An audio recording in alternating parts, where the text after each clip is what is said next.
ખેડૂત ભાઈઓ, આપણે આપણા જીરાના પાકમાં આ વર્ષમાં અને અત્યારના દિવસોમાં એવી સ્થિતિમાં આવી અને ઊભા રહી ગયા છીએ કે આપણી પાસે જે કાંઈ જીરું છે એને અત્યારે આપણે શું કરવું, વેચવું, રાખવું, કેટલું વેચવું, કેટલું રાખવું, અને આજે જ નિર્ણય કરવો હોય કે 5 દિવસ દરમિયાનના સમયગાળા માટે નિર્ણય કરવો હોય તો પણ આપણે કોઈ નિર્ણય ન કરી શકીએ એવું બજારનું સ્વરૂપ અત્યારે આપણી સામે રજૂ થઈ રહ્યું છે। એક દિવસ માલના ભાવમાં થોડો સળવાટ આવે તો બીજા દિવસે ફરી પાછું કંઈક સ્થિતિ બદલાયેલી આવે। આવું લગભગ છેલ્લા 15 દિવસથી જીરાના બજારમાં ચાલી રહ્યું છે। તો હવે આગળના દિવસોમાં આપણી પાસેના જીરા ઉપર આપણે શું નિર્ણય કરી શકીએ અને ખરેખર બજારને પરેશાન કરતી જે કાંઈ બાબતો હોય એમાંથી સીધી સ્પર્શ કરતી બાબતો કઈ છે અને એની અસર કેવી છે, કેટલી છે અને ક્યાં સુધી રહી શકે, એના ઉપર આપણે આજે જ્યારે ચર્ચા કરીએ છીએ ત્યારે આ વિડીયોમાં, આ એપિસોડમાં આપ સૌ દર્શક મિત્રો અવશ્ય બન્યા રહેજો। નમસ્કાર ખેડૂત મિત્રો, જય કિસાન, જય ભારત। ખેડૂત ભાઈઓ, 5000 ની સપાટીએ, 5100 કે 5200 રૂપિયાની સપાટીએ જે 8 થી 10 દિવસ એટલે કે લગભગ એપ્રિલ 13-14 થી લઈ અને એપ્રિલ 20-21 કે 22 સુધી આ પ્રમાણેના રહેલા ભાવના સમયગાળા દરમિયાન ખરીદાયેલા અને વેચાયેલા માલનો જે કાંઈ જથ્થો અત્યારે સંગ્રાહકો પાસે એટલે કે એ વખતના ખરીદદારો પાસે જે કાંઈ પડ્યો છે એ માલમાંથી ન તો કોઈ માલ વિદેશમાં ગયો છે, ન તો કોઈ માલ આપણા સ્થાનિક બજારમાં વેચાયો છે અને વેપારીઓ પાસે આ માલ ઊંચા ભાવનો જે ખરીદેલો છે એની એ જ સ્થિતિમાં પડેલો છે। કારણ કે ત્યાર પછી રોજે રોજ ભાવોમાં ઘટાડો આવતો ગયો। એપ્રિલ મહિનાની 25 તારીખ આસપાસથી ભાવો તૂટવા માંડ્યા અને તૂટતા એટલા ઝડપથી તૂટ્યા કે જે ઝડપથી વધતા હતા એ જ ઝડપથી ભાવો ઘસાતા ગયા। એટલે મે મહિનાની શરૂઆત થઈ। મે મહિનાની 5 તારીખથી લઈને 10 તારીખ વચ્ચેના આપણા બજાર ભાવ આપણે જોઈએ તો લગભગ જીરું આપણું પાછું 4200 4250 પહોંચી ગયું અને ત્યાર પછી પણ રોજે રોજ થોડું ઘટે, પાછું 2 દિવસ જાય, 10-15 રૂપિયા 20 રૂપિયા વધે, એવું થતા અત્યારે આપણે જ્યાં પહોંચ્યા છીએ ત્યાં પણ રોજે રોજ બજારની સ્થિતિ બદલાઈ રહી છે। ક્યારેક સળવાટ આવે છે, એકાદ દિવસ સળવાટ આવે, 2 દિવસ સળવાટ આવે અને ફરી પાછું સુધારા તરફ બજાર જવાને બદલે પાછું દબાઈ જાય છે। સળવાટ બંધ થઈ જાય છે, કાં તો સળવાટ વિપરીત દિશામાં શરૂ થઈ જાય છે। 25 રૂપિયા વધ્યા, 50 રૂપિયા વધ્યા 2 કે 3 દિવસ દરમિયાન, તો ફરી પાછા એમાંથી 30 રૂપિયા, 35 રૂપિયા, 40 રૂપિયા આવા પૈસા એમાંથી પાછા નીકળી જાય છે।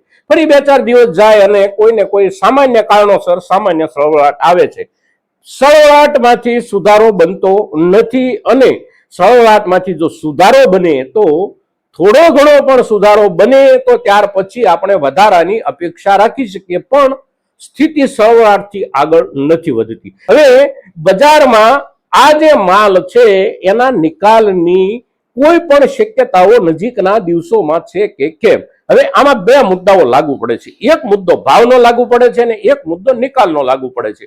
ધારો કે અત્યારના દિવસોમાં આપણા તરફથી વિદેશના બજારોમાં જે કાંઈ માલ જતો હોય, સ્થાનિક બજારોમાં જે કાંઈ માલ જતો હોય તો એ જતા માલની જે જથ્થો હોય અને એની જે ગતિ હોય એ એકંદર સામાન્ય રૂપમાં છે। વિદેશના બજારોમાં આપણો માલ જતો બંધ થઈ ગયો છે એવું પણ નથી, સ્થાનિક વપરાશમાં આપણું જીરું વપરાયતું બંધ થઈ ગયું છે એવું પણ નથી। જીરું વપરાઈ રહ્યું છે, વિદેશમાં પણ જઈ રહ્યું છે, પણ ઊંચા ભાવથી ક્યાંય વેપાર નથી થઈ રહ્યા, એટલે સામાન્ય રૂપમાં વેપારો થઈ રહ્યા છે।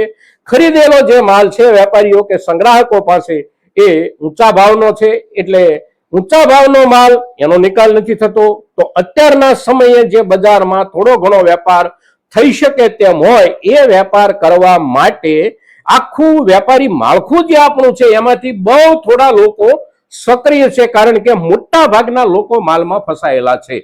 માલમાં ફસાયેલો વેપારી મોટા પાયે જ્યારે ફસાય છે ત્યારે સવાલ સૌથી મોટો એની સામે જે હોય છે એ હોય છે કેશ લિક્વિડિટીનો, જેના ઉપર આપણે અગાઉ પણ ચર્ચા કરી ગયા છીએ। અને કેશ લિક્વિડિટી સૌથી મોટો પ્રોબ્લેમ છે બજારની અંદર। 60% વેપારીઓ એવા છે અત્યારે મસાલા માર્કેટમાં, ખાસ કરીને જીરાનો કારોબાર કરનારા વેપારીઓ કે એ લોકો ન તો નવો માલ ખરીદી શકે છે, ન પોતાની પાસેનો જૂના માલનો ક્યાંયથી પણ નિકાલ કરી શકે છે. એટલે અત્યારે બજાર જે ફસાયું છે એ ફસાયું છે વીતેલા દિવસોમાં બજારમાં આવેલો મોટો ઉછાળો.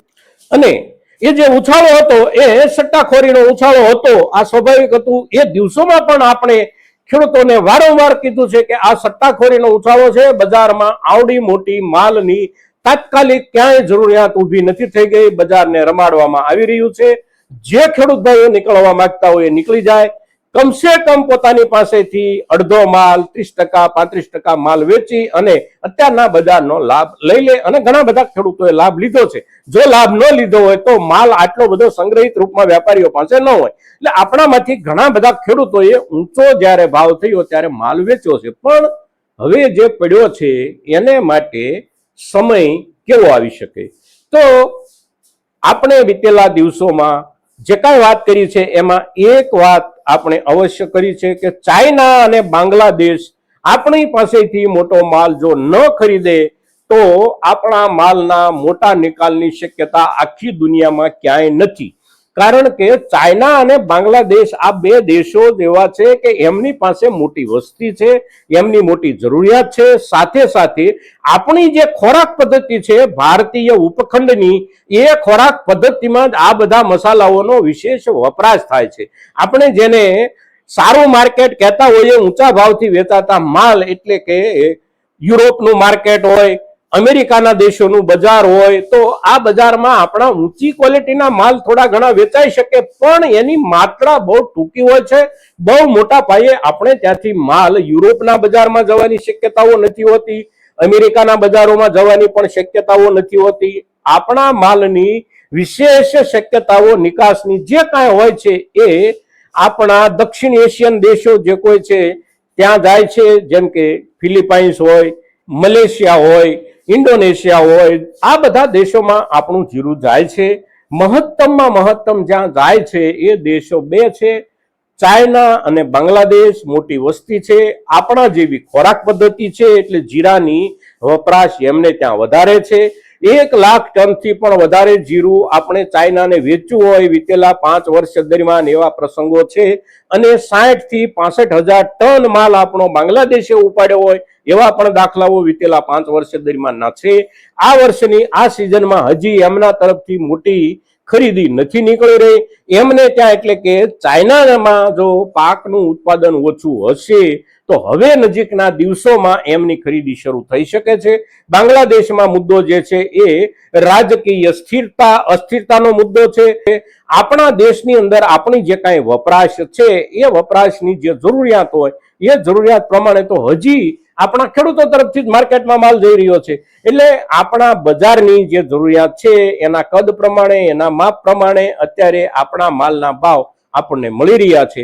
વિશેષ ભાવની શક્યતા, નિકાસના મોટા દરવાજાઓ ખુલે અને ખાસ કરીને બાંગ્લાદેશ અને ચાઇના ખરીદી તરફ વળે, જરૂરિયાત એમની બને તો જ આપણા માલનો નિકાલ થઈ શકે છે. અન્યથા નજીકના દિવસોમાં વિશેષ વધારાની શક્યતાઓ બહુ દેખાતી નથી. સળવળાટ આવે, સુધારો સુધી પહોંચે એ પહેલા સળવળાટ દબાઈ જાય, આવી પરિસ્થિતિમાં હજી પણ કેટલાક દિવસ આપણા પસાર થઈ શકે છે. મિત્રો, આપણી આ ચર્ચા મહત્તમ ખેડૂતો સુધી પહોંચે આપની પણ એ જવાબદારી છે અને આપ એ જવાબદારી અવશ્ય નિભાવશો એવી અપેક્ષા સાથે જય કિસાન, જય ભારત.